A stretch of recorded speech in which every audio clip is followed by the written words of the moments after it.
व सबस्क्राईब करा आणि बेल आयकॉनला क्लिक करा। वटपौर्णिमा सण सौभाग्याचा सण सावित्रींचा। शिरोळ तालुक्यात ठिकठिकाणी जन्मोजन्मी असे सौभाग्य मिळावं अशी मनोभावे प्रार्थना करत सौभाग्यवतीने केले वटपूजन। आज वटपौर्णिमा हा सण सर्व महिलांसाठी सौभाग्याचा, आनंददायी, सुखी जीवनाचा असतो। या पौर्णिमेला सौभाग्यवती महिला अखंड सौभाग्य प्राप्तीसाठी वटवृक्षाची मनोभावे पूजा करतात। सौभाग्यवती महिलांसाठी वटपौर्णिमा पूजा म्हणजे जन्मोजन्मी असे सौभाग्य मिळावं अशी प्रार्थना करण्याचा सण। याला आध्यात्मिक, वैज्ञानिक, शास्त्रीय महत्त्व आहे। वटवृक्षामुळे मोठ्या प्रमाणात ऑक्सिजन मिळतं।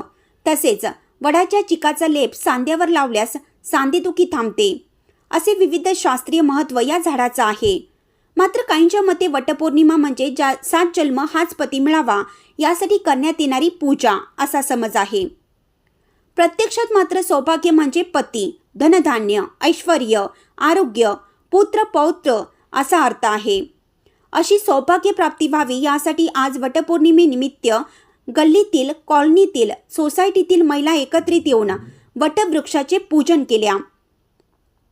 काही ठिकाणी वटवृक्ष नसल्यामुळे वडाच्या रोपाचे पूजन करण्यात आलं, तर काही ठिकाणी वटवृक्ष आहे तिथे सौभाग्यवती महिलांची मोठी गर्दी होती।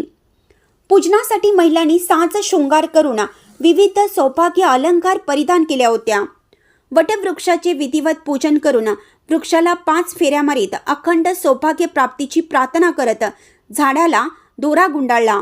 यानंतर सर्व महिला एकमेकींना हळदी कुंकू लावून विविध फळे देऊन ओटी भरल्या। तसेच अखंड सौभाग्यवती व सौभाग्य प्राप्ती भव अशा शुभेच्छा व आशीर्वाद दिल्या।